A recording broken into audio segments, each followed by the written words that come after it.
Okay, previous class we started introduction to accounting for share capital. Okay, in that we have studied what are the different types of companies, okay, features of company, etc. Now we have to understand different types of shares. Okay, so shares are generally classified into two types. One is equity share, another is preference share. In equity share, generally there is no major categories. Okay, but in preference shares we have some categories here. In equity shares, generally different names will be used, like right share, okay, bonus share, equity share with differential voting right, etc. But in case of preference shares, we have some specific categories. Clear? Like redeemable, irredeemable, cumulative, non-cumulative, participating, non-participating. Clear? Like this, some categories are there. So this we have to discuss first. Now first we have to understand difference between equity share and preference share. Already in previous class we understand equity shareholders will have voting right, preference shareholders will not have any voting right. Equity shareholder will get rate of dividend according to profits, so it will vary. Preference shareholders rate of dividend will be fixed. In case of winding up, first preference shareholder will get the payment, thereafter equity shareholder will get the payment. Okay. In preference shares there are some categories. In equity shares no such categories are there. Okay. Generally equity shareholders are voting right means owners, they become owners of the company. Clear? So these are the major differences between equity share and preference shares.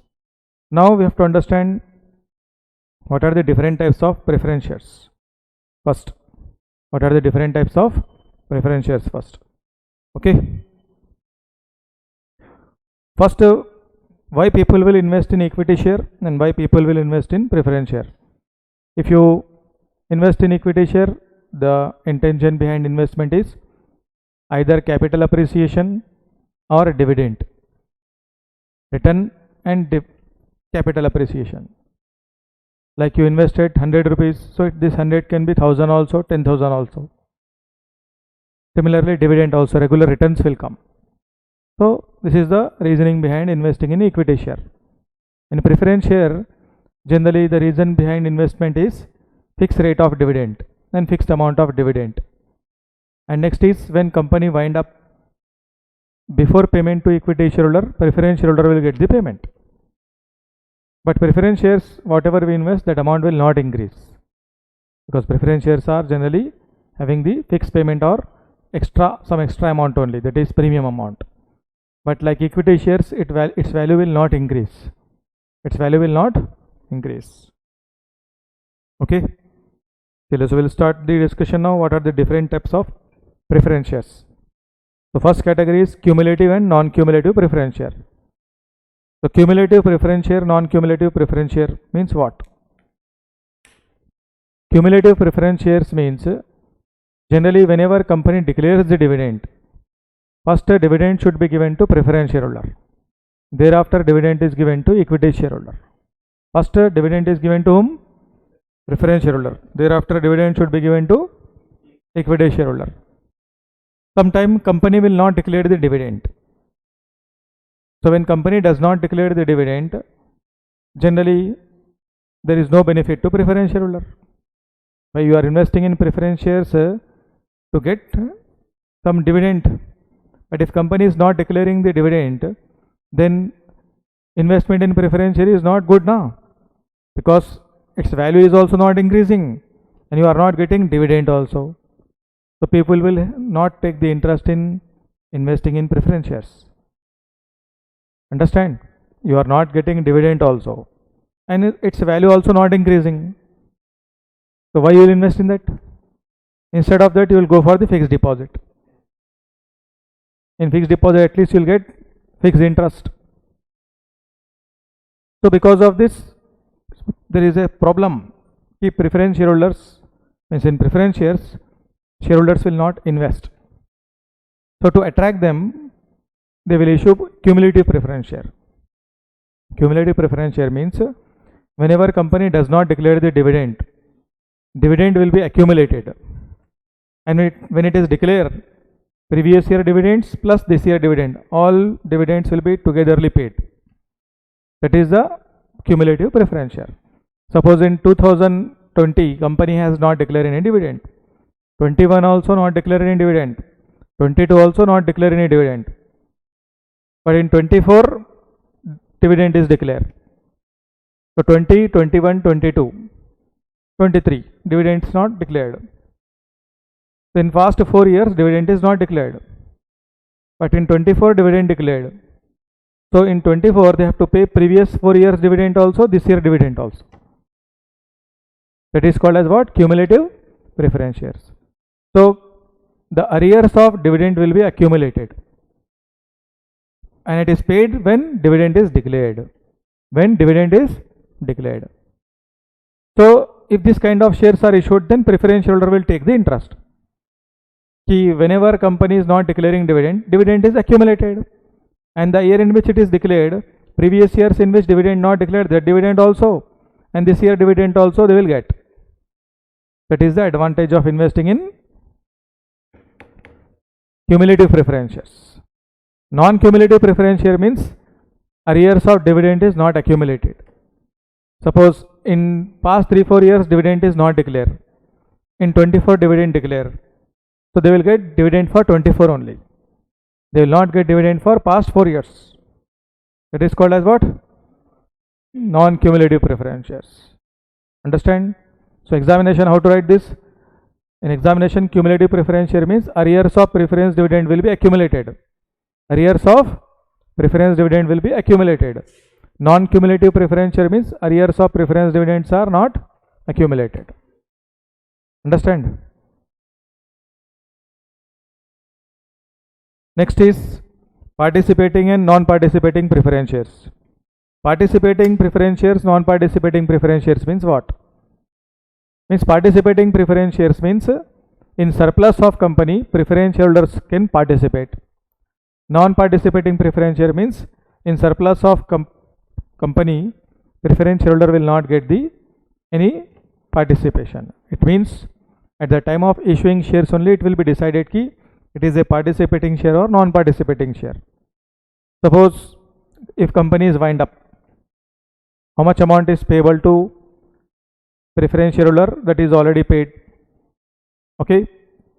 And how much amount is payable to equity shareholder? Due amount. That amount is suppose already paid. After that some surplus amount is available. Some surplus amount is available. So actually this entire surplus is given to equity shareholder. But when participating preference shares are issued, in that surplus preference shareholder will also have the right. In that surplus preference shareholders will also have the right. For example, there is a balance sheet of company. In that equity share capital is 20 lakh. Preference share capital is 10 lakh. Debenture, other current liabilities, etc. 20 lakhs. Now total assets of the company is suppose 150 lakhs. From that first debentures, other current liabilities paid 30 lakh rupees. So balance 120. Now preference share capital suppose 20 lakh. 20 lakhs paid. Balance 100. Then equity share capital amount is also 20 lakhs. That is also paid. So balance how much? 80. So 80 is surplus amount. 80 lakhs is what? Surplus amount. So in this surplus amount, if company is not mentioning ki preference shares are participating or non-participating, then entire surplus will goes to equity shareholder. If company specifically issued participating preference share, so in that 80 lakh surplus, preference shareholder will also have the right. Actually, after payment to all parties, whatever surplus left, that will be goes to equity shareholder. But when participating preference shares issued, in that surplus they will also have some right. Who? Preference shareholder. Understand? आ रहा है समझ में? और again I have to explain. ये सब law में था ना, ये ग्रुप 1 में ये सब था लॉ में. ओके नहीं था तो सुन लो. If there is not part of your syllabus, now you can understand. Whatever example I am giving, that is understandable or not? Understandable now? Okay. Non participating preference share means they will not have any right in surplus of the company, और this will be mentioned in articles of the company. कहाँ पे mention कर देते हैं इसको कि in surplus preference share holder is having right और not. If mentioned, they will have the right. If not mentioned, they will not have any right. Okay.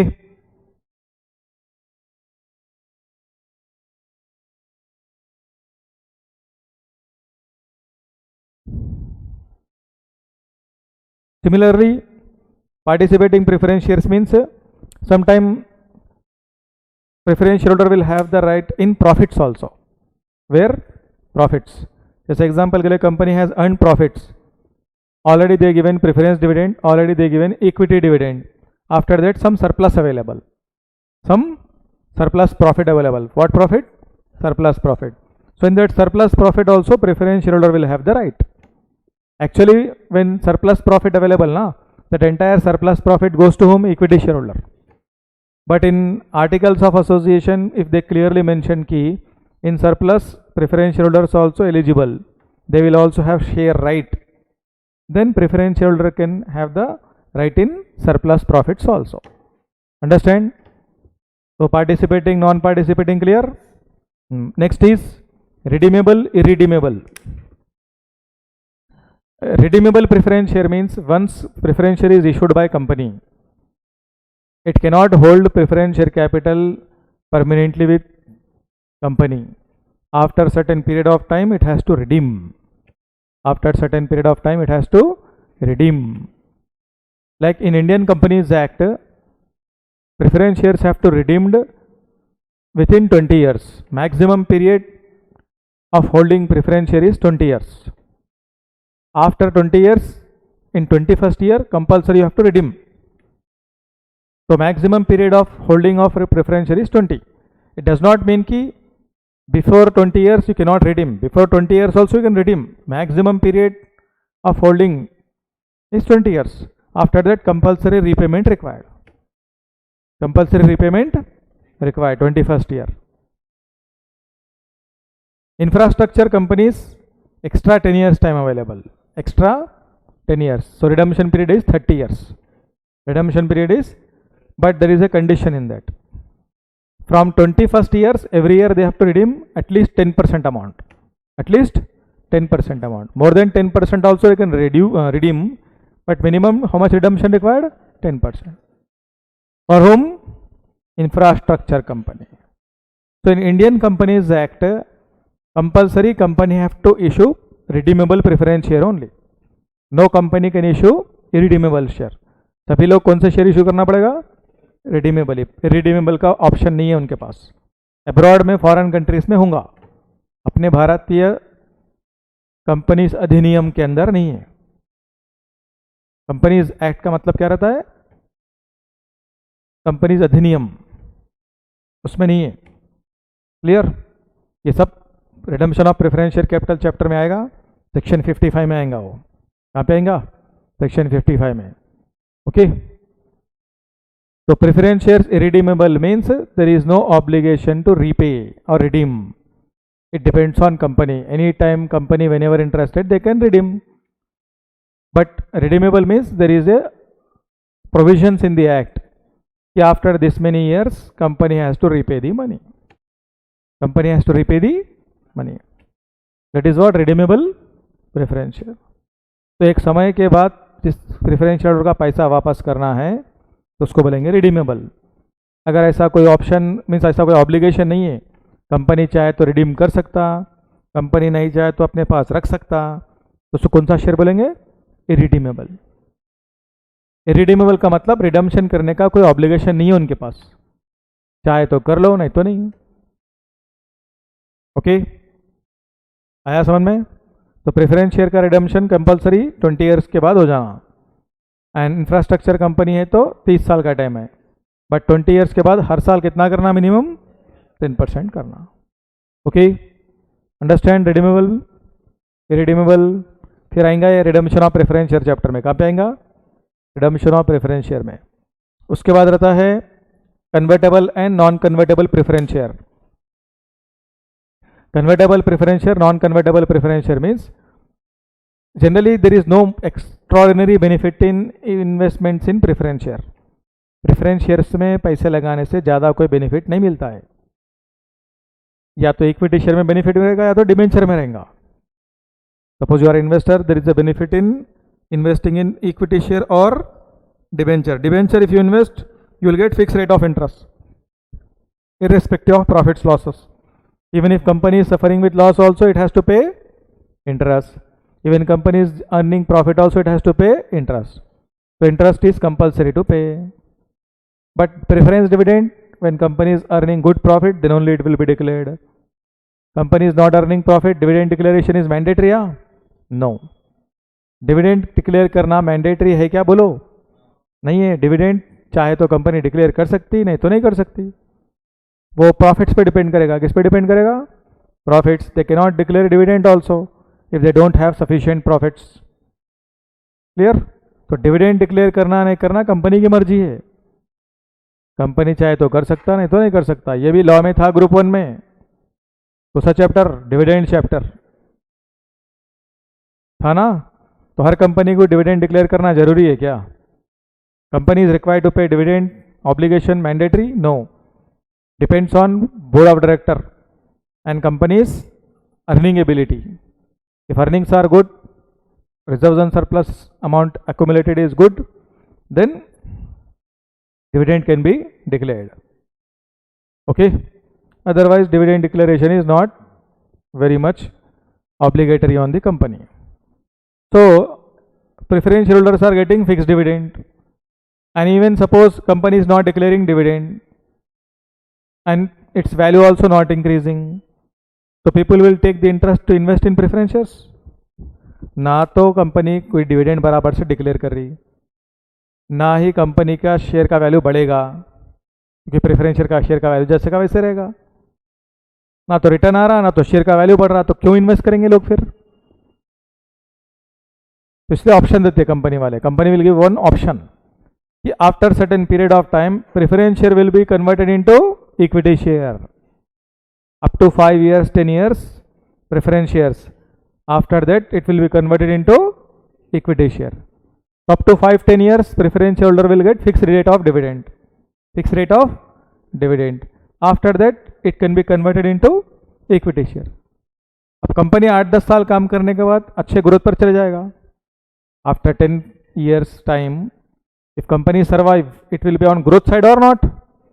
Then at that time, if preference share is converted into equity, so there is a benefit or not? That's why this option is generally preferable. इसलिए लोग preference shares में convertible में ज़्यादा invest करते हैं. तो convertible preference share understand क्या है? कन्वर्टेबल प्रेफरेंस शेयर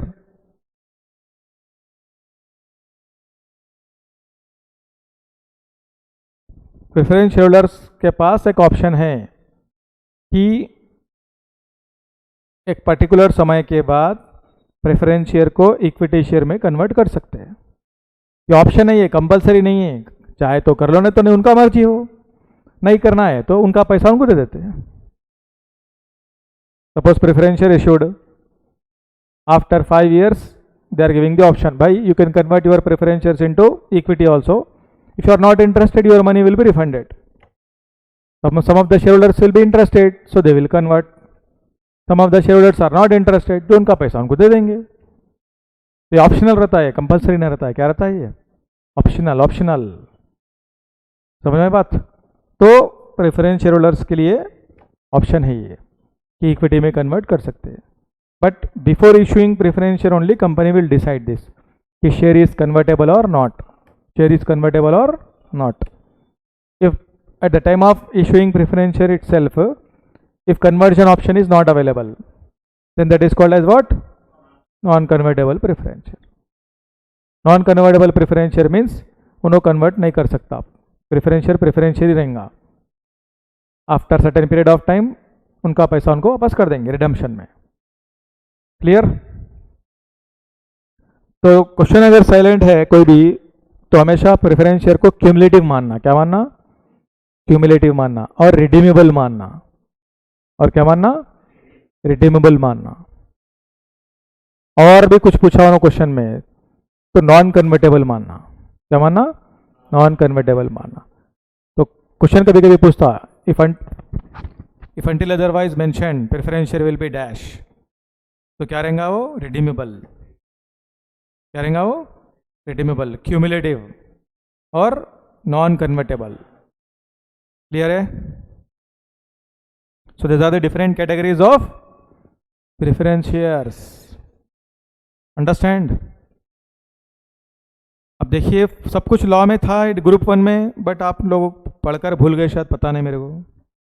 इसमें था ये, लॉ में था ये।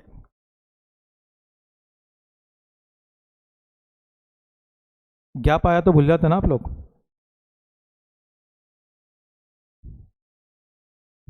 चलिए यहाँ तक सबको क्लियर है? ऑनलाइन में कुछ बच्चे हैं क्या, तो बोल दीजिए, ऑनलाइन वाले स्टूडेंट्स हैं तो मैसेज कर दो, स्क्रीन पर चेक कर लेता हूँ मैं।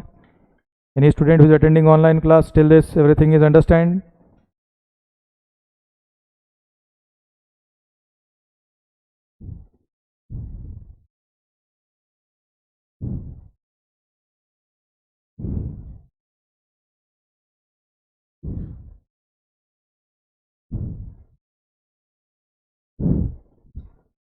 Okay. Now next is equity shares. Generally in equity shares, no such categories are available. Only equity shares sometime will have different voting right. Different voting right. This we will discuss in bonus share chapter. कहाँ पे पढ़ेंगे? Bonus share में. Means generally if question silent or if nothing is explained stated in the question, we have to assume कि all equity shareholders will have equal voting right. Equal voting right. But sometime equity shareholders will have different voting right. Okay, so when equity shareholders will have different voting right, that is called as equity shares with differential voting. Equity shares with differential voting. So equity shares में no such categories. Only voting right की category आती है. क्या आती है? Voting right की category. Equity shares with equal voting right, equity shares with differential voting right. That's it. अब उसमें कुछ अलग अलग नाम के इक्विटी शेयर आएंगे, जैसे कि बोनस शेयर आ जाएगा, कभी राइट शेयर आ जाएगा, कभी स्वेट इक्विटी शेयर आता है। ओके, क्या कहेंगे? Bonus share, right share, sweat equity share. But actual में इक्विटी शेयर में जो कैटेगरी बनते हैं वो दो ही बनते हैं। कौन से? Equity share with equal voting right, equity share with differential voting right. बस, तो ये डिफरेंट टाइप्स ऑफ शेयर है। ओके,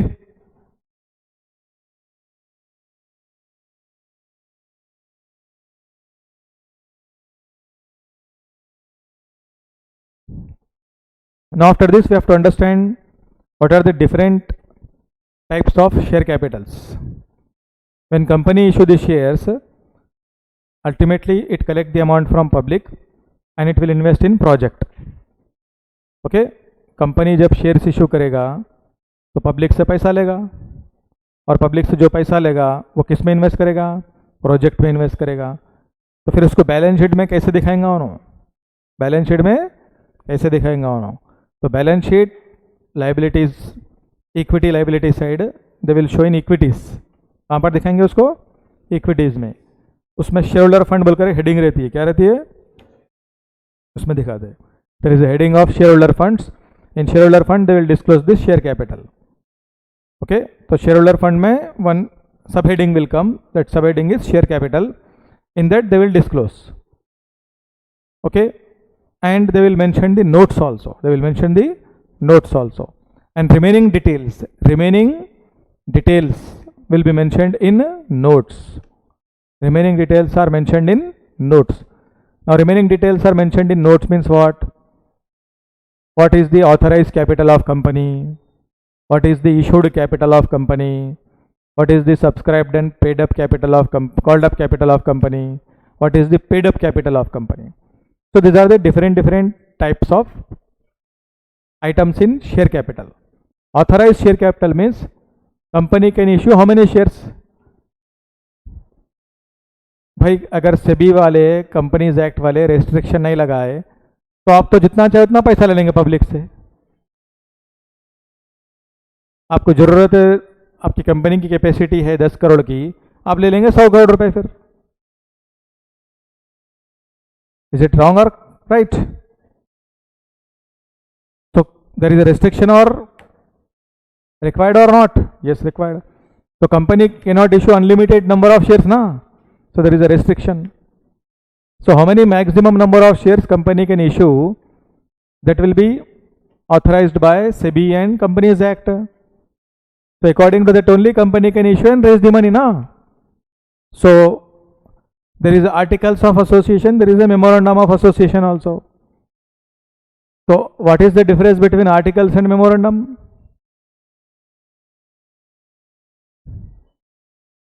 Article बोले तो internal, means articles are related to management of the company. Management of the company. So internal bylaws बोलते हैं उसको. क्या बोलते हैं? Internal bylaws. वो अपना घर का रहता है वो. Memorandum means external. Clear? So memorandum में क्या क्या आइटम्स आते हैं?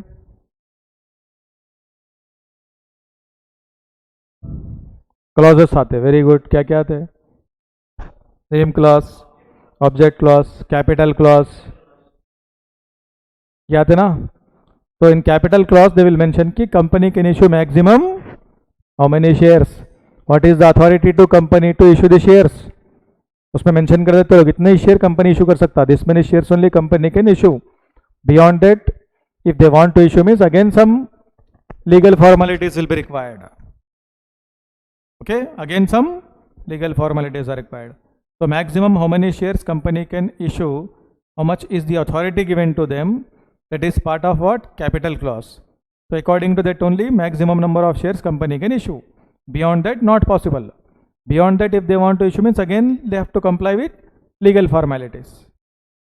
तो कितने शेयर्स मैक्सिमम इशू कर सकता है वो कौन डिसाइड करते हैं? किस में डिसाइड होता है? कैपिटल क्लॉज में. तो कंपनी उतने ही शेयर्स इशू करके पैसा ला सकता. तो उसको क्या बोलेंगे अपन? Authorise capital. क्या बोलेंगे उसको? Authorised capital. ऑथराइज कैपिटल का मतलब कंपनी मैक्सिमम कितने शेयर इशू कर सकता है? Maximum company can issue how many shares, how much is the authority given to them, that much only company can issue and raise the money. तो क्या लिखेंगे अपन लोग अब? Authorised capital. तो बैलेंस शीट में नहीं दिखाते ये, नोट्स में दिखाते. कहाँ दिखाते ये? नोट्स में दिखाते. Notes to accounts. समझ में आया ना? जैसे यहाँ पे एग्जाम्पल के लिए A limited is incorporated with authorise capital of 50 lakhs divided into 4 lakh shares of 10 and 1 lakh preference shares of 10.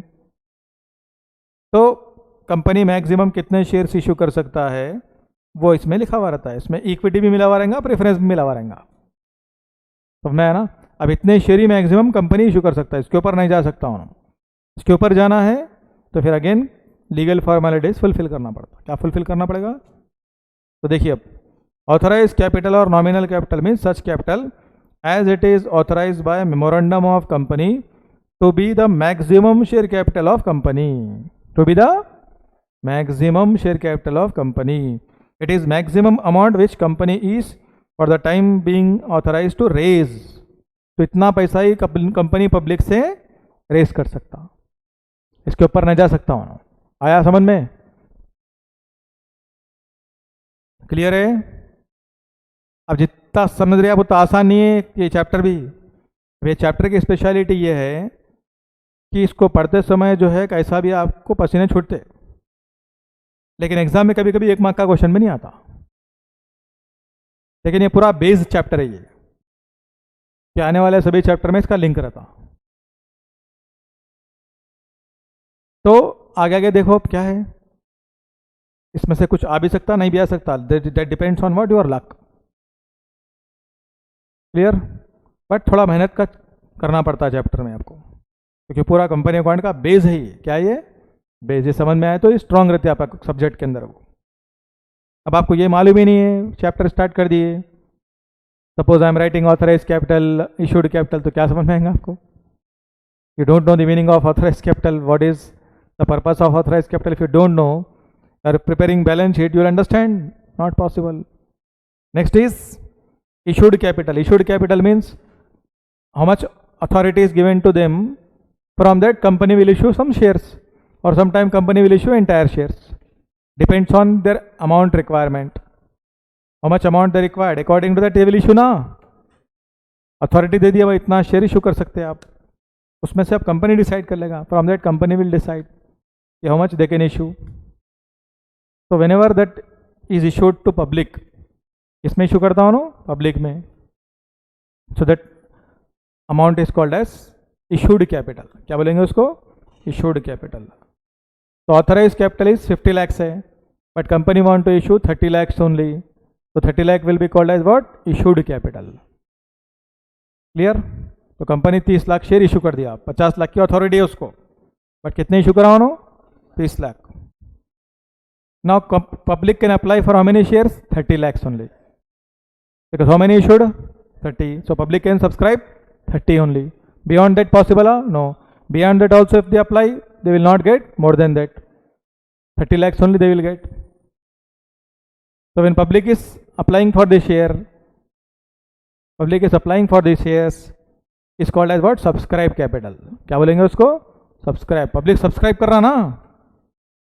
तो when share capital is issued, public will subscribe or not? जैसा चैनल आपके पास रहते हैं, पूरे subscribe करते हैं आप, या जो आपको पसंद है वही करते हैं, तो सब्सक्रिप्शन बोलते हैं ना उसको. ये भी वैसे ही है. When shares are issued it will be subscribe by public. Okay, तो उसको बोलेंगे सब्सक्राइब कैपिटल. क्या बोलेंगे? Subscribed capital. Then shares will be allotted to share holder.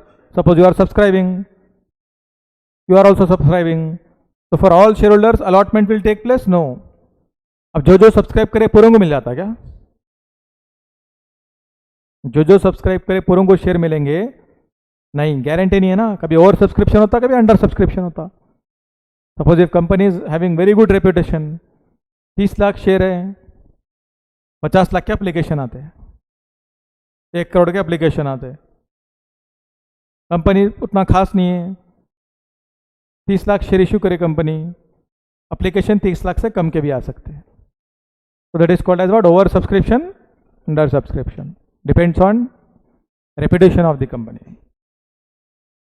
If there is over subscription, every shareholder will not get the subscription allotment.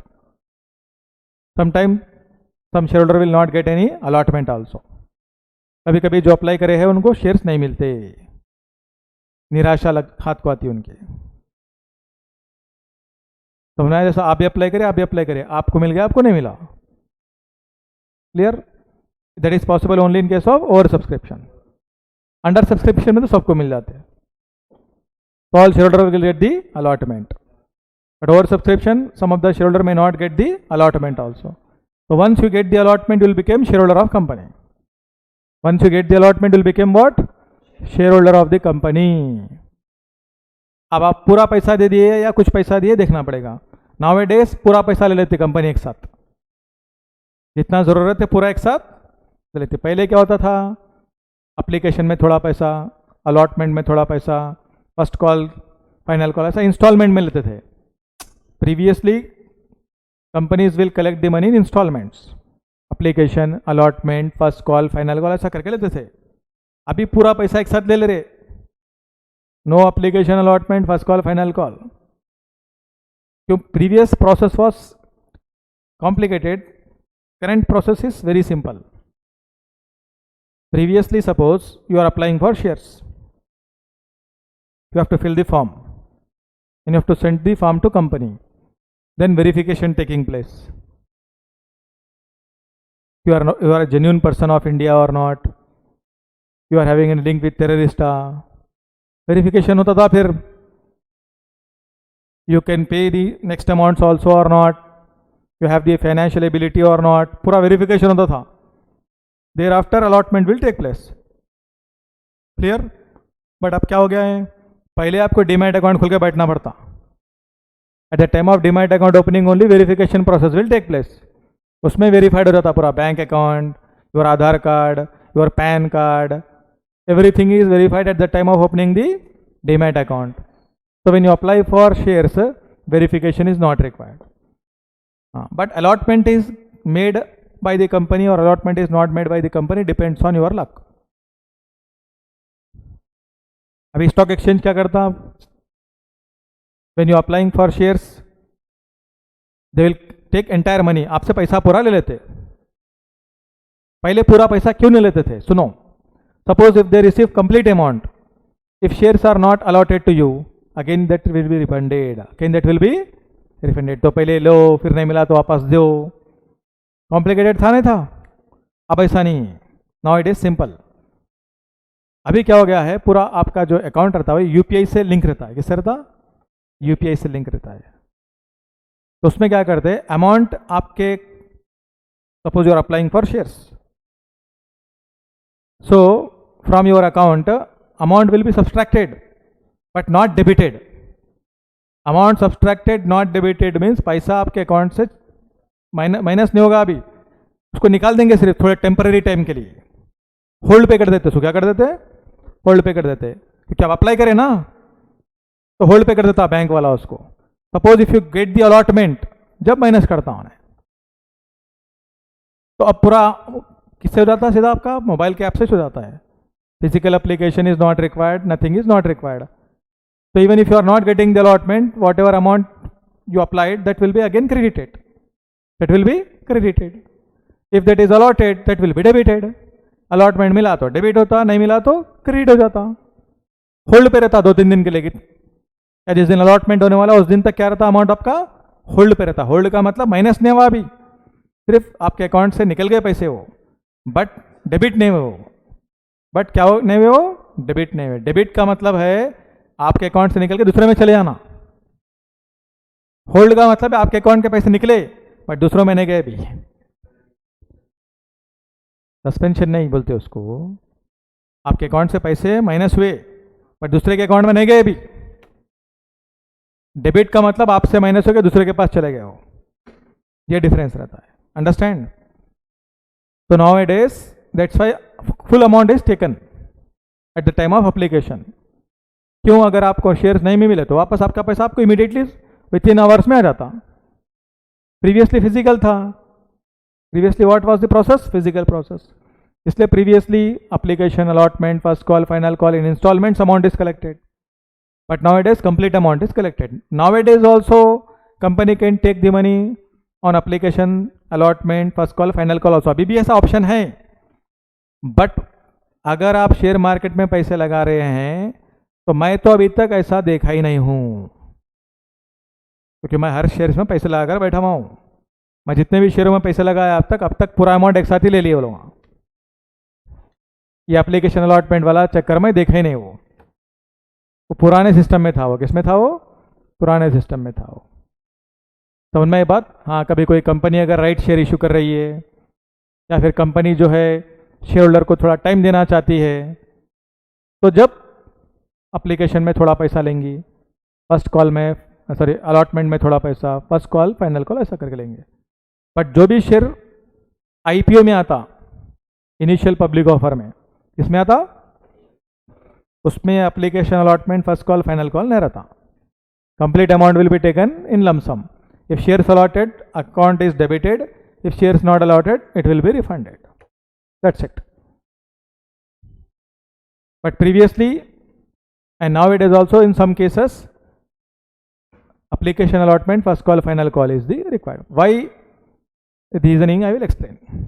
Suppose you are applying for shares.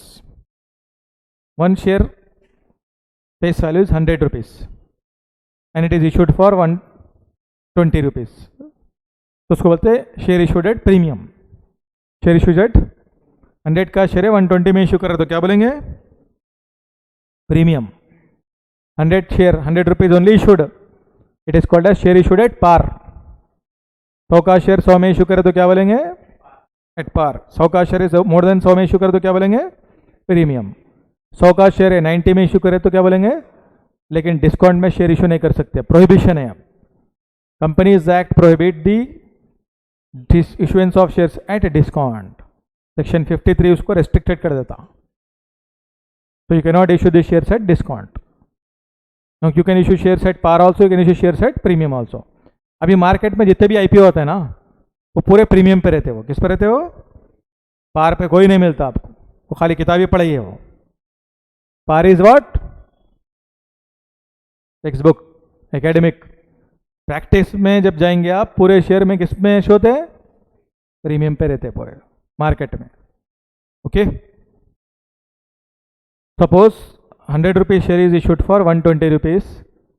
So entire 120 rupees previously company is not collected. Reason is, first they will collect the application amount and they will check the applications. Oversubscribed or undersubscribed. If oversubscribed, अगर oversubscribed हो गया, क्या हो गया? Oversubscribed हो गया, तो each and every shareholder will not get the allotment ना. So the shareholders who are not getting the allotment, their application money will be refunded. Their application money will be refunded. Understand? Clear? Suppose if you got the allotment, आपको allotment मिल गया, तो जब allotment का पैसा लेते हो लोग, shares आपको अलॉट करें ना, तभी allotment का पैसा लेंगे. Suppose you are not getting the allotment, why they will receive the allotment? They have to refund application money. They have to refund. जब आपके शेयर्स आपके नाम पे अलॉट होने वाले हैं तभी अलॉटमेंट लेंगे ना. जब आपको अलॉट होने वाले नहीं है तो कहीं को लेंगे अलॉटमेंट का पैसा? एप्लीकेशन का पैसा वापस कर देंगे. एप्लीकेशन का पैसा वापस कर देंगे. अलॉटमेंट होने वाला है तो अलॉटमेंट लेंगे. कॉमन सेंस से समझो आप. तो पहले सिस्टम ऐसा था. First they will receive application money. When shares are to be allotted, at that time they will receive allotment money, then shares are allotted. Then first call, final call. First call, final call. So in 4 installments or 3 installments, board of directors or company will receive the amounts. पहले ये system था. Application में थोड़ा, allotment के time पे थोड़ा, first call में थोड़ा, फाइनल कॉल में थोड़ा. क्या फिर कभी कभी फर्स्ट फाइनल कॉल दोनों मिलाकर एक साथ ले लेते थे? तो एप्लीकेशन में थोड़ा, फर्स्ट अलॉटमेंट में थोड़ा, फर्स्ट फाइनल कॉल में थोड़ा, ऐसा इंस्टॉलमेंट में लेते थे. क्यों? अब जो शेयर होल्डर को शेयर्स अलॉट ही होने वाले नहीं है तो उनसे अलॉटमेंट का पैसा और कॉल का पैसा क्यों लेंगे अपन? The share holders to whom shares are not allotted, why we have to collect allotment money and call money? Only we have to receive application. If shares not allotted we have to refund. Okay, this is the process used in past. अभी क्या है, पूरा computerise हो गया ना. पूरा e commerce पे आ गया है. पूरा मोबाइल से मोबाइल पे जा रहा है. आपसे हाथ में कैश नहीं लेंगे ना, चेक लेंगे उन्होंने. आईपीओ में आप अप्लाई करें, suppose you are applying in IPO, you are not paying the amount through cheque also and you are not paying the amount in cash also. पहले क्या होता था, चेक से पेमेंट भेजना पड़ता था. किससे पेमेंट होता था? आपके एप्लीकेशन फॉर्म के साथ चेक लगाना पड़ता था. अब वो सब जरूरत नहीं है. मोबाइल से मोबाइल जा रहा पैसा. Within fraction of seconds, amount will be transferred, amount will be debited, credited. That's why application allotment, first call, final call procedure is not used in practice. क्या बहुत मॉडर्नाइज्ड हो गया है अब. अगर आप पूरा पैसा ले भी लिए तो वापस करने में कुछ ही टाइम में वापस आ जाता हो. And physical papers, documents are not required. Verification is also not required. Why? Already in before demat account only, your all details are verified. But अपने को क्या करना है, शुरू कैसा हुआ था उससे ही पढ़ना है ना भाई. जब आप सब्जेक्ट पढ़ रहे तो अभी जो लेटेस्ट चलता ना वो तो इजी है, लेकिन जो स्टार्टिंग में था उससे पूरा पढ़ना पड़ेगा सब्जेक्ट आपको. Application, allotment, first call, final call, उससे पढ़ना पड़ेगा. अभी भी यूज़ कर सकते सिस्टम, ये कोई प्रॉब्लम नहीं है. बट मार्केट में ये यूज़ नहीं होता बोल रहा हूँ मैं. 99% कंपनीज पूरा पैसा एक साथ ले लेते. शेयर अलॉट नहीं हो तो वापस कर देते, खत्म. लेकिन ऐसा यूज़ नहीं कर सकते बोल के कहीं लिखा हुआ नहीं है. अभी भी यूज़ कर सकते कंपनी. जैसा बीच में एयरटेल कंपनी इशू करा, राइट शेयर इशू करा. एयरटेल कंपनी क्या इशू करा? थोड़ा पैसा पहले लिया, थोड़ा पैसा बाद में लिया. अभी भी यूज़ कर सकते हैं, but limited number of companies करते हैं. बट मैक्सिमम कंपनीज वो आर गोइंग फॉर आईपीओ, पूरा एक साथ ले लेंगे वो लोग. पूरा एक साथ ले लेंगे वो लोग. कभी मैं आईपीओ आता तो दिखाता हूँ आपको. उसमें कोई application, allotment, first call, final call नहीं रहता. पूरा एक साथ देते. शेयर अलॉट हुआ, माइनस हो जाता, नहीं हुआ वापस आ जाता, खत्म. क्लियर? अंडरस्टैंड? देखो सब्जेक्ट पढ़ते समय प्रैक्टिकली अभी क्या चल रहा है उसके हिसाब से सब्जेक्ट पढ़ना. आउटडेटेड सब्जेक्ट नहीं पढ़ना. और आपको मालूम है कि मैं हमेशा क्या पढ़ाता हूँ, जो करंट मार्केट में चलता है वो पढ़ाता हूँ. अपन आउटडेटेड पढ़ाते ही नहीं अपन. अब जिसको मार्केट नॉलेज नहीं होना आउटडेटेड पढ़ाएंगे उन्होंने तो क्या बोलेंगा, 4 इंस्टॉलमेंट में पैसा कलेक्ट होता बोलेंगे उन्होंने. क्या बोलेंगा? जब आप सीएमए बन जाएंगे और मार्केट में पैसे इन्वेस्ट करेंगे ना, जब आप सोचेंगे सर तो मेरे को पड़ा है 4 इंस्टॉलमेंट में, या तो 4 इंस्टॉलमेंट एक में जा रहा पैसा, फिर आप क्या बोलेंगे, क्या तो ये पढ़ा लेगी सर, मेरे पास से तो पूरा एक साथ गया, वापस नहीं मिला तो मेरे को पैसा पूरा वापस आ गया। फिर किताब में तो पढ़े हम लोग application allotment first call final call, यहाँ तो कुछ है ही नहीं, एक साथ पूरा गया, नहीं मिला तो पूरा एक साथ आ गया। तो इसलिए अभी पढ़ लेना ना अपन, ताकि फ्यूचर में जब पैसे लगाने गए तो आप नॉलेज तो रहेंगे आपको, सर तो बिल्कुल सही पढ़ा है भाई, application allotment first call final call में कंपनी ले सकती है, बट नहीं लेना चाह रही, पूरा एक साथ भी ले सकती है। तो मार्केट में पूरा एक साथ ले लेते हैं। अभी आज आईपीओ में अप्लाई करें तो किस में अप्लाई करें, तो आईपीओ में। तो सब्सक्राइब कैपिटल समझ में आएगा ना, पब्लिक सब्सक्राइब करती है उसको, किसको, शेयर्स को। समटाइम अंडर सब्सक्राइब होता है, समटाइम ओवर सब्सक्राइब होता है। ओवर सब्सक्राइब में पूरे शेयर्स सभी लोगों को नहीं मिलते, some of the share holders will not get the allotment of shares also, तो उनका पैसा उनको रिफंड कर देते हैं, उनका पैसा उनको रिफंड कर देते हैं। क्लियर है, राइट सर। तो आईपीओ में suppose you applied, suppose share is over subscribe, IPO में जब शेयर्स में पैसे लगा रहे हैं आप, तो शेयर ओवर सब्सक्राइब हो गया, क्या हो गया, ओवर सब्सक्राइब हो गया। तो कैसा अलॉटमेंट करता, वहाँ पे कंप्यूटराइज सिस्टम रहता, स्टॉक एक्सचेंज में क्या रहता है, कंप्यूटराइज सिस्टम रहता, कंप्यूटर ही ड्रॉ से निकालता हो।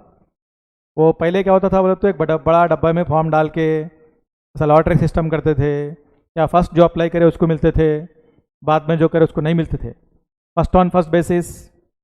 और generally drying of lot system is applicable, but nowadays digitally computerized system is applicable. Computer will select the people randomly, computer के डेटा में डाल देते पूरा आपका, उन्होंने कंप्यूटर ही देख लेता हो, ऐसा चलता है स्टॉक एक्सचेंज के अंदर। कंप्यूटर के अंदर ऐसा रहता है कि अगर सपोज इससे पहले आईपीओ में अप्लाई करें आप, उसमें आपको अलॉटमेंट हो गया, कंप्यूटर को मालूम रहता आपको हो गया, सो इससे पहले अलॉटमेंट बोल के, फिर नेक्स्ट टाइम नहीं देता हूँ आपको, इसलिए कंप्यूटर में डालते हैं। अब वो ये लकी ड्रॉ में डालने तो डबल भी निकल सकता ना, ये स्पेशलिटी कंप्यूटराइज सिस्टम की। तो स्टॉक एक्सचेंज में पूरा क्या चलता है, कंप्यूटराइज सिस्टम। तो share whenever oversubscribe, generally each and every share holder will not get the allotment. Allotment is decided on the basis is what, computerise allotment, computerise system. Okay, next है called up capital. Called up capital means suppose you invest, you subscribe for the shares, so you paid application money, and at the time of allotment you paid allotment money also. That's a 10 rupees share, at the time of application you paid 3 rupees, at the time of allotment also you paid 3 rupees. Out of 10 how much you paid, remaining 4 pending or not, so this 4 rupees will collect by board of director in future. भाई आपके नाम पे share allot ही नहीं हुआ, तो वही board of directors will collect next amount. When shares are allotted to you, then only board of director will come collect next stage amounts. Understand? And another reason is what, whatever amount company is raising from public, entire amount is not invested in the project immediately. जितना भी पैसा आ रहा पूरा एक साथ project में लगता है, धीरे धीरे लगता, पूरा पैसा एक साथ लेंगे और पूरा एक साथ लगा देंगे, या हल्का हल्का करके लगाएंगे पैसे।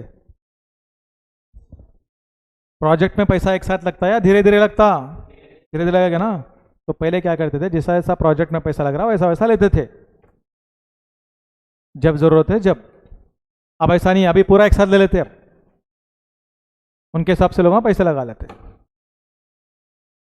बार बार कहीं को मांगेंगे अपन, बोलते लोग पूरा एक साथ ले लो, अपनी ज़रूरत के हिसाब से पैसे इन्वेस्ट कर लो।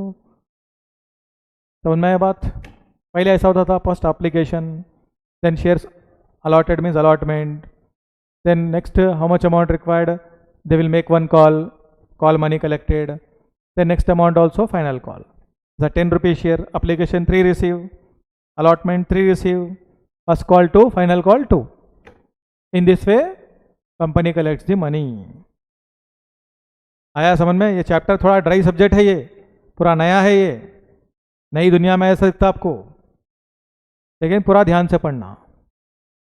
ओके, तो when board of directors are making call, call कब करते हो लोग, अलॉटमेंट होने के बाद। कॉल कब करते हो लोग? अलॉटमेंट के बाद. तो after allotment still some amount is pending, like you are applying for shares. You paid 3 rupees for every one share. You applied for 10,000 shares of 10 rupee. Okay, 10,000 shares of 10 rupee. Right? You paid 3 rupees on application. 30,000 paid. Then at the time of allotment also you paid 3. Again 30,000 you paid. So 10,000 shares you applying and subscribing. Each share is 10 rupees. So total how much you have to pay? 1 lakh. But at the time of application, how much paid? 30. At the time of allotment, how much you paid? 30. Then remaining, how much you have to pay? 40. So that amount will, whenever board of director call, then only you should pay. वो लोग बोले तो अपन देना, तो पहले से क्यों देना? पहले से दिए तो उसको बोलते हैं कॉल्स इन एडवांस. पहले से दे दिए तो क्या बोलते हैं उसको? Calls in advance. पहले से भी दे सकते, वो कैसा देते वो आगे समझेंगे आप. Sometime your money will be collected in advance also. So that is called as what? Calls in advance. Clear? So first call, final call. Board of directors will make generally 2 calls. कितने call करते हैं? After allotment, how many calls will be made? First call, final call. Clear है? अभी ऐसा कुछ भी नहीं है, पूरा एक साथ ले लेते, खत्म. So when board of directors are making the call, that is called as what? Called up capital. क्या बोलेंगे उसको? Called up capital. Means board of director made the call and how much amount is due? 40,000 due in my example. कितना due है? Application में 30 paid, allotment में 30 paid. Now how much due? तो 40 को बोलेंगे called up amount या called up capital. Called up. So once call is made, you have to pay. अगर पे कर दिए तो paid up बन जाएगा वो. पे कर दिए तो क्या बन जाएगा? Paid up. अगर नहीं पे करे तो कॉल सिनेरियर बोलते हैं उसको. आपको कॉल करे और आप पे कर दिए तो क्या बन जाएगा उन्होंने? Paid up. कॉल करे नहीं पे करे तो call सिनेरियर.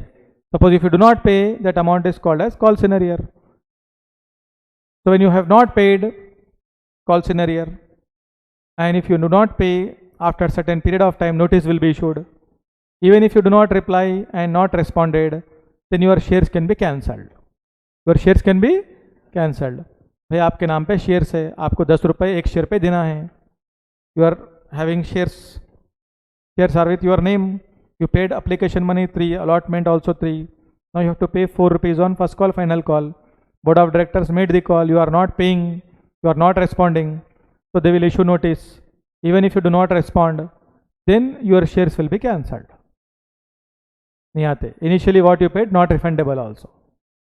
Initially what you paid not refundable also. So when shares are cancelled उसको बोलते हैं forfeiture. क्या बोलते हैं उसको? Forfeiture. अब इंस्टॉलमेंट में गाड़ी ले रहे हैं आप तो डाउन पेमेंट नहीं करते, करते ना? फिर इंस्टॉलमेंट पे नहीं करे तो क्या करता हूँ? गाड़ी सीज कर दे के आपका डाउन पेमेंट वापस करता क्या? ये भी वैसे ही है. तो application money, allotment money is down payment type. After that if you do not pay first call, final call, shares will be cancelled. तो कैंसल्ड होने वाले शेयर को क्या बोलते हैं? फॉरफीचर. आया समझ में? इसलिए पूरा पैसा दिए तो आप फायदे में रहेंगे, नहीं दिए तो नुकसान में आ जाएंगे. आपके शेयर्स कैंसिल करके दूसरे को इशू करेंगे वो लोग. Your shares will be cancelled and reissued to other share holders, other persons. तो पेड अप शेयर कैपिटल पूरा समझ में आ गया है.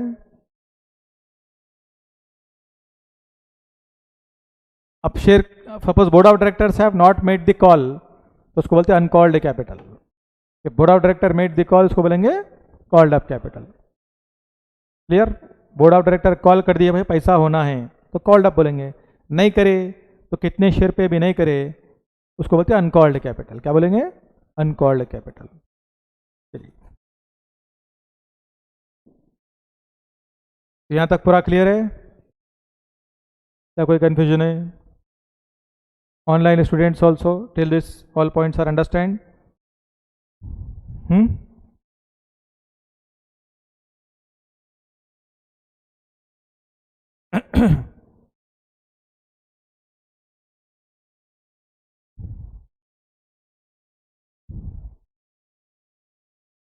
जैसे यहाँ पर एक एग्जांपल है, देखिए. A Limited was formed with capital of 50 lakh divided into 5 lakh equity shares of 10. It issued total 50,000 equity shares of 10 for consideration other than cash and to subscribers of memorandum of association. The company also offered 4 lakh equity shares to public. Okay. Payable 4 rupees on application, 4 on allotment and balance on first and final call. Applications were received for 5 lakh shares. The company allotted 4 lakh shares. All money payable on allotment was duly received except on 5,000 equity shares held by X. First and final call was not made by company. Give various kind of share capital. अब company के पास total कितने share है? 5 lakh. 5 lakh share पर उन्होंने कितना amount receive करेगा? 10 rupees. तो इसको ऑथराइज कैपिटल बोलेंगे. कि मैक्सिमम कितने शेयर इशू कर सकता हूँ? 5 लाख. तो 5 लाख शेयर्स इंटू 10, ये क्या रहेगा? Authorise capital. इससे ज़्यादा शेयर इशू कर सकता है क्या कंपनी? इससे कम कर सकता है, इससे ज़्यादा नहीं कर सकता. इसलिए क्या बोलेंगे उसको अपन लोग? Authorise. Maximum company can issue 5 lakh shares only at the rate of 10. तो beyond this not possible practically. इसके ऊपर जाकर इशू नहीं कर सकता हूँ. कर सकता है क्या? Permission is granted? नो. अब क्या कर रहा है? 5 लाख शेयर मैक्सिमम इशू कर सकता है. तो how much amount company can collect? 50 lakhs. So from this company issued 50,000 shares of 10 each for consideration other than cash. तो कंपनी जो है 4 लाख शेयर पब्लिक में इशू कर रहा and 50,000 share company issuing for consideration other than cash. Consideration other than cash means suppose it has purchased plant machinery and issued shares. Okay, or it has purchased one business and issued shares. तो एक plant machinery खरीदे और share issue कर दिए. तो share issue करने से company को कैश आया क्या? When company issued these shares, in exchange it received plant machinery. Suppose I purchased this plant machinery, I have not paid consideration in cash. I issued shares. So when I issued shares, I receive cash? No. I receive asset. इसको बोलते हैं consideration other than cash. क्या बोलेंगे? तो share cash में भी issue हो सकते हैं, अदर देन कैश में भी इशू हो सकते हैं. Shares can be issued for cash also, other than cash also. Understand? तो 4 lakh rupees shares they are issuing in public. तो this is issued in cash. किसमें करेंगे? Cash. And 50,000 shares issued for consideration other than cash. तो total कितने share issue कराओ ना? 450. 4 lakh issued for cash, 50,000 issued for other than cash. 4 lakh issued for cash, 50,000 issued for other than cash. तो total how much shares issued? तो 450 issued में आ जाएगा. देखो heading पे issued में कितना आ गया? Now this shares issued for consideration other than cash तो issue हो गया ये, तो सब्सक्राइब हो गया वो. एंड पब्लिक में how many shares issued? 4 lakh. तो public applying for more than 4 lakh shares ah, less than 4 lakh shares ah. Public 4 lakh से ज़्यादा शेयर के लिए अप्लाई कर रही है, 4 से कम के लिए अप्लाई कर रही है. कितने शेयर के लिए अप्लाई कर रही है पब्लिक? 5 के लिए अप्लाई कर रही है. देखो application for receive for 5 lakh share. तो public applying for more than 4 lakh आ, लेस देन 4 लाख आ? More than 4 lakh. तो subscription coming from public is for more than 4 lakh. But company can allot more than 4 lakh. Company more than 4 lakh share allot कर सकता है क्या? कहाँ से कर सकता? बस में 50 पैसेंजर बैठने की जगह तुम 70 लोगों की टिकटें काटेंगे.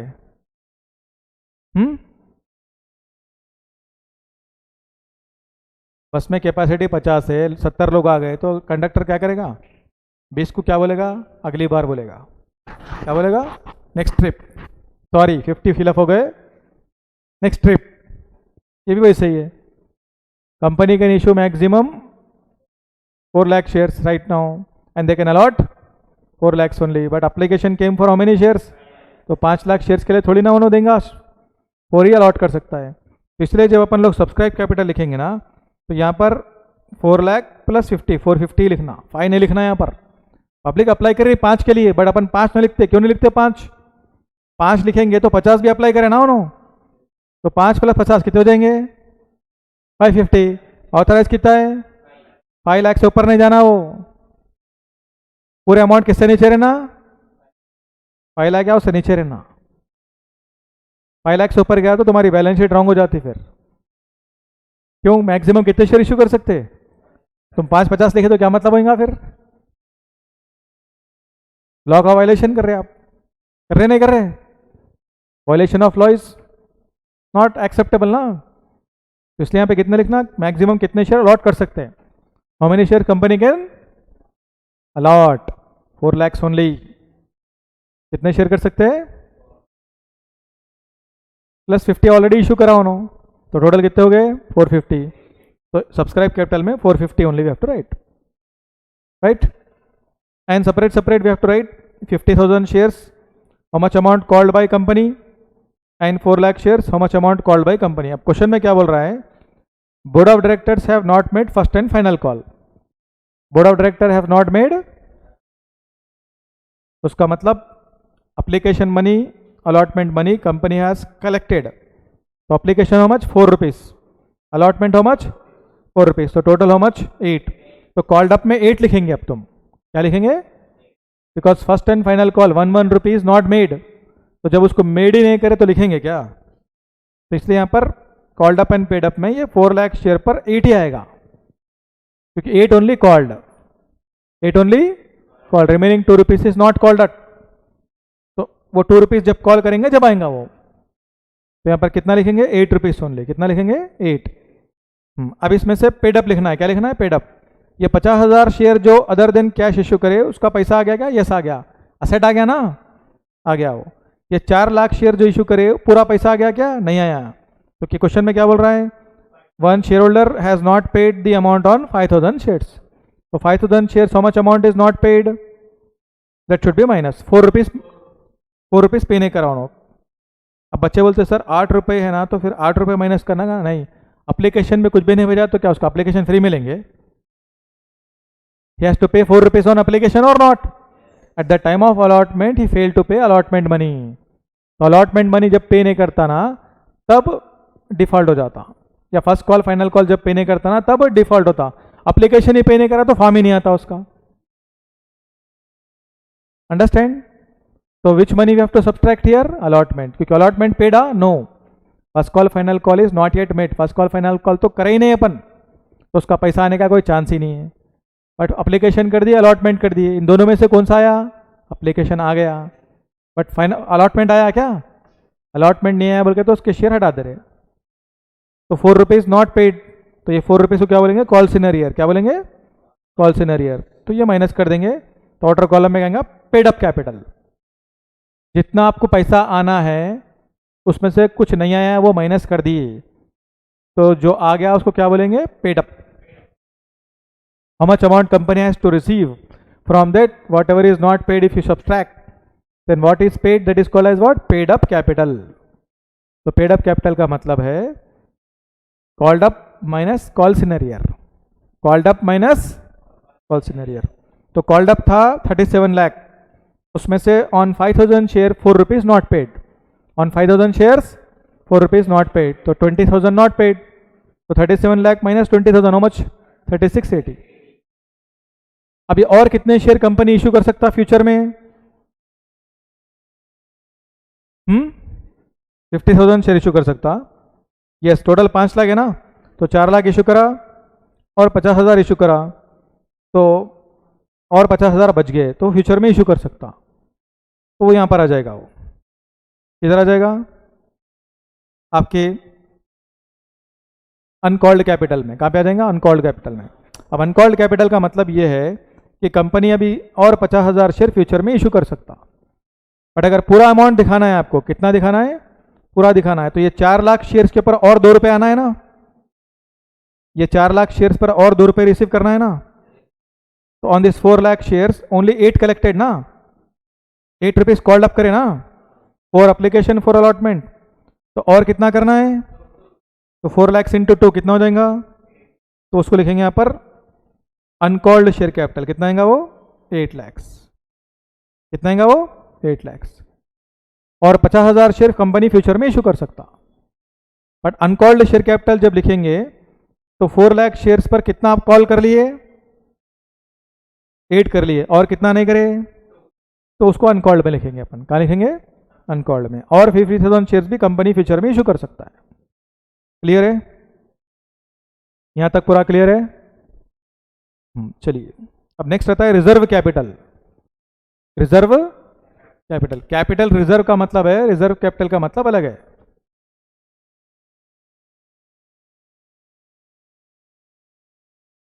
Capital reserve means different, reserve capital is different. Reserve capital means this is the capital which is not yet called up by the company, and this amount will be called up by company only at the time of winding up। जब company का winding up होता ना, उसी time पे company call करके ये पैसा लेता। जब तक वाइंडिंग अप नहीं हुआ तब तक ये कॉल करेगा नहीं, पैसा लेगा नहीं, रिजर्व में रख देता हूँ, तो उसको क्या बोलेंगे? Reserve capital. समझ में ये बात? जैसे कि आपके पास एक वैलेट है, उसमें 4 फोल्डर्स है, उस एक फोल्डर में क्या करें आप, एक 100 रुपये का नोट रख लीजिए। अब वो नोट क्या बोल रहे हैं आप कि मैं इमरजेंसी में ही खर्चा करूंगा, वो नहीं तो मैं खर्चा करूंगा ही नहीं वो। तो जब इमरजेंसी सिचुएशन नहीं आएंगी तो निकालेंगे क्या वो? तो वैसे ही कंपनी भी कुछ शेयर कैपिटल क्या कर देता, रिजर्व में रख देता। और वो कैपिटल कब इशू करेंगे उन्होंने, कब रिसीव करेंगे उन्होंने? वाइंडिंग अप के टाइम पर। कंपनी का जब वाइंडिंग अप होता है ना, दिवालिया निकलता है ना, तब करेगा।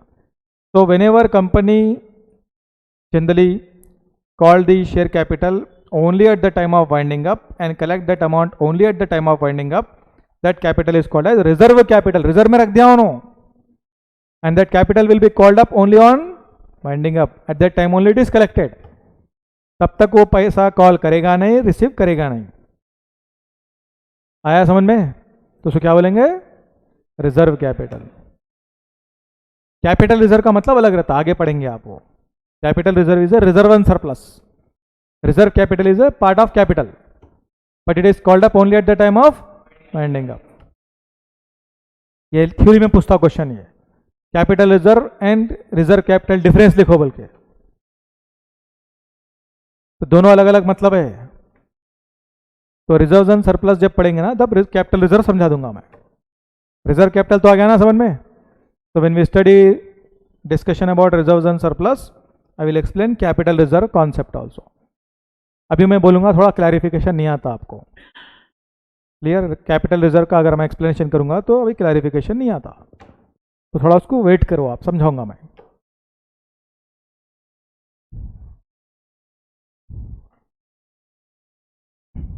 नहीं अगर समझना है तो बोलिए, समझा देता हूँ।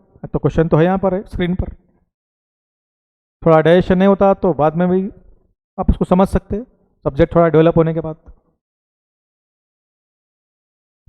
कैपिटल रिजर्व का मतलब है, सपोज, ठीक है सुन ले लीजिए, समझ में आएगा वेल, नहीं तो आगे देखें। Capital reserve means suppose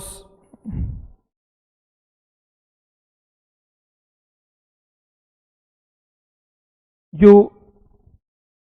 company has issued share, one company has issued shares, you also applied, your friend also applied, you applied for 1000 shares, your friend also applied for 1000 shares, so both you and your friend got the allotment।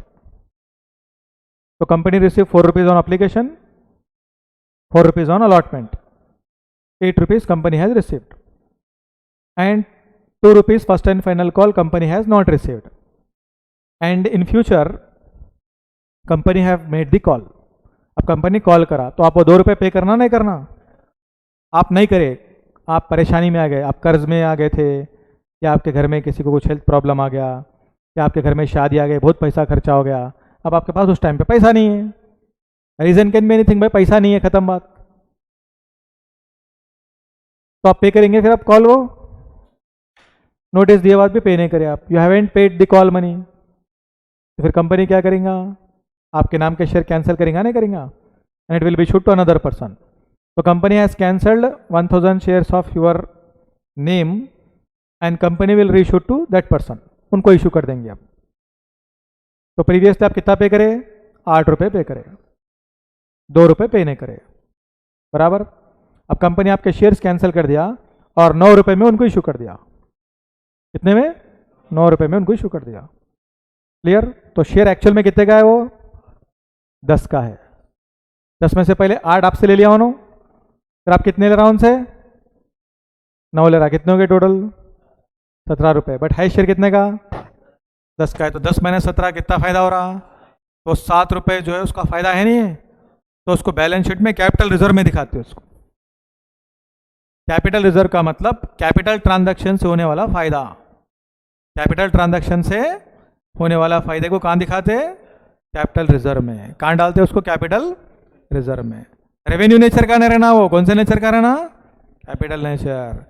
तो capital nature item से जो profit आएगा, जो benefit आएगा, that will be transfer to capital reserve. उसको अलग account में डाल देते हैं। उस अकाउंट का नाम क्या रहता? Capital reserve. आया समझ में? मैं फिर से रिपीट करूं? क्लियर है? अब ये एग्जांपल क्यों दिया मालूम? फॉर फ्यूचर में यही चाहता आपको, फॉर फ्यूचर रेशियो में यही पॉइंट्स आएंगे, इसलिए एडवांस में बोल दिया मैं आपको। फॉर फ्यूचर रेशियो में क्या रहेगा? 1 share holder applied for 1000 share, he has paid application money allotment but he failed to pay first call final call, then shares will be cancelled, issued to another person. So previously how much received from one person, and at the time of ratio how much received, total how much collected, from that face value will be subtracted. Then extra benefit is what? Gain. That gain is transferred to capital reserve. So whenever there is a gain or profit on capital transaction, which transaction? That is transferred to capital reserve, उसको capital reserve बोलते हैं। तो दोनों में difference समझ में आया? Reserve capital and capital reserve. Okay, reserve capital का मतलब कंपनी का जब दिवालिया निकलता ना, तभी उस पैसे का इस्तेमाल करते हैं। जब कॉल करके लेते हो, तब तक ना तो उसका कॉल होता, ना तो उससे पैसा लेते। जैसे मैं बोला ना एग्जांपल, आपके पास वैलेट है भाई, उसमें आप 4 फोल्डर्स बनाए, 3 फोल्डर्स आप रेगुलरली यूज़ करते रहते हैं, एक फोल्डर बना के रख दिया आप, और उसमें जो नोट्स डाले आप उसको कभी इस्तेमाल करने वाले हैं? इमरजेंसी में। तो जब इमरजेंसी आएगा तभी यूज़ करेंगे ना। तो ये भी वैसे है, जब बाइंडिंग अप होगा तभी कॉल करेंगे, तभी लेंगे। जब बाइंडिंग अप नहीं हुआ तो क्यों करेंगे? If there is no binding up, why they will call? नहीं करते कॉल उसके ऊपर। देखो अच्छे से पढ़ो क्या बोल रहा हूँ। It is part of uncalled share capital, it shall not be capable of being called up except in the event and for the purpose of company being wound up.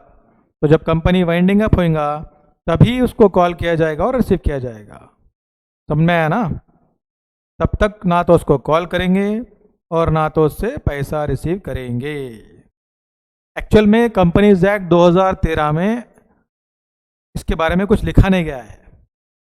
Old companies act में था ये, but companies act 2013 में provision silent है उसके ऊपर, क्योंकि ऐसे तरह के कैपिटल वगैरह कंपनी नहीं रखती है। एक्चुअल में रखना चाहे तो रख सकते हैं, बट रखती नहीं है। समझ में आया बात? इसलिए there is no provisions in companies act 2013 as regard reserve capital. Company रखना चाहे रख लो, बट एक्ट में कुछ लिखा हुआ नहीं है, एक्ट में कुछ लिखा हुआ नहीं है। समझ में आया ना?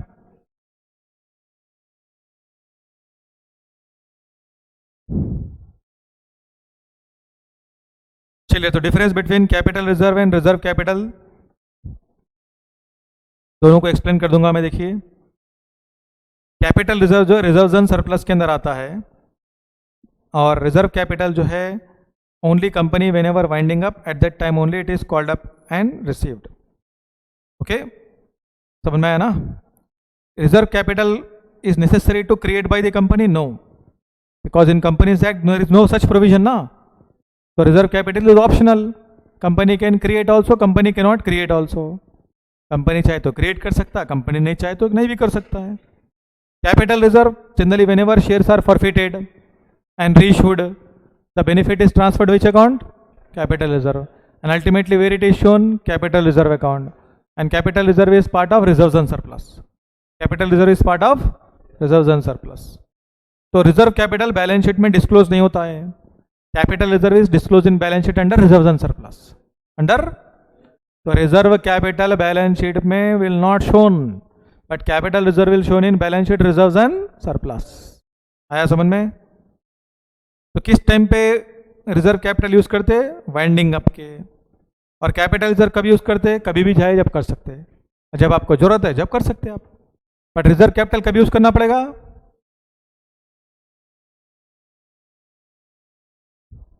भाई नॉर्मल पानी है, गंगा जल है, गंगा जल कब पीते लोग? मरते समय जनरली पीते ना। नॉर्मल पानी तो जब चाहे जब पी सकते हैं आप, बराबर ही नहीं है? ये भी वैसे ही है, जब मरने का समय आएगा तभी यूज होता हो रिजर्व कैपिटल। नॉर्मल टाइम पे तो कैपिटल रिजर्व कभी भी यूज कर लो आप। Okay, so reserve capital can not be realised during the life time of company. Company जब रनिंग में रहता ना तब रिजर्व कैपिटल से कोई पैसा नहीं आता। पैसा कब लेते उसका? वाइंडिंग अप के टाइम पर, only at the time of winding up. But capital reserve can be any time, कभी भी आ सकता है वो। Clear? Reserve capital can not be utilise for writing off losses. अब कोई लॉस आ गया उसमें से रिजर्व कैपिटल में से माइनस कर सकते क्या? अपन नहीं कर सकते। बट कैपिटल रिजर्व से कोई लॉस को अपन माइनस कर सकते हैं, कैपिटल लॉस को। तो capital losses can be adjustable from capital reserve. जैसा इनकम टैक्स में आप सेट ऑफ कैरी फॉरवर्ड पढ़े थे ना, एक प्रॉपर्टी में गेन है, एक प्रॉपर्टी में लॉस है, तो सेट ऑफ कर सकते नहीं कर सकते? ये भी वैसे ही है। Suppose one transaction of capital benefit, one transaction of capital loss, तो कैपिटल रिजर्व में से कैपिटल लॉस माइनस कर सकते हैं। नेक्स्ट, बोनस शेयर के लिए रिजर्व कैपिटल बोनस शेयर वगैरह के लिए कहीं पर भी इस्तेमाल नहीं होता है, but capital reserve bonus share के लिए इस्तेमाल कर सकते हैं आप। That should be realise in cash रहना। किस में रहना? रियलाइज इन कैश रहना वो। अगर रियलाइज इन कैश नहीं है तो वो भी बोनस शेयर में इशू आप यूज नहीं कर सकते। आ गया है समझ में? आपको जो मटेरियल दिया गया है पूरा है उसके अंदर ही है।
ठीक है, एक छोटा प्रोविजन है वो पहले समझा दूंगा मैं, अगले क्लास में स्टार्ट करेंगे अकाउंटिंग सिस्टम। नेक्स्ट क्लास से अकाउंट स्टार्ट हो जाता है इसका, जनरल एंट्रीज वगैरह सब। ओके, छोटा पॉइंट है वो समझा दूंगा पहले आप।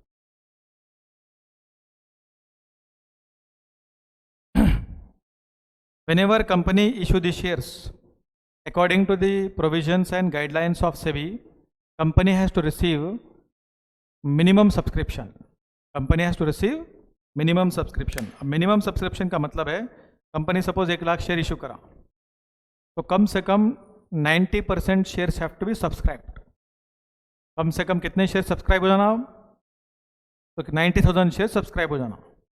Suppose if minimum subscription is not reached, public अगर out of 1,00,000 share 90% share subscribe नहीं करे, लेस देन 90% हो गया, तो फिर कंपनी जो है वो शेयर कैपिटल का जो सब्सक्रिप्शन है वो कैंसिल कर देती है। सेबी क्यों ऐसा रूल लगाया है? क्योंकि ultimately what ever amount you receive from share holder that will be invested in projects, that will be invested in projects. So if public is not showing the interest and public is not subscribing for 90% shares, तो funds will be in shortage or not? Fund का shortage हो जाएगा, नहीं हो जाएगा? Fund shortage हो गया तो प्रोजेक्ट सक्सेस होता, इसलिए जो पैसा आया वो भी उसमें लगाएंगे, डूब जाएगा फिर वो। इसलिए सेबी यहाँ पे स्ट्रिक्ट रूल बना दिया कि कम से कम 90% शेयर सब्सक्राइब होना। कितने शेयर सब्सक्राइब होना? 90%। अगर 90% से कम शेयर सब्सक्राइब हुए तो जितना पैसा आप रिसीव करें एप्लीकेशन में वो रिफंड कर देना। क्या कर देना? रिफंड कर देना, खत्म। फिर अगली बार देखो,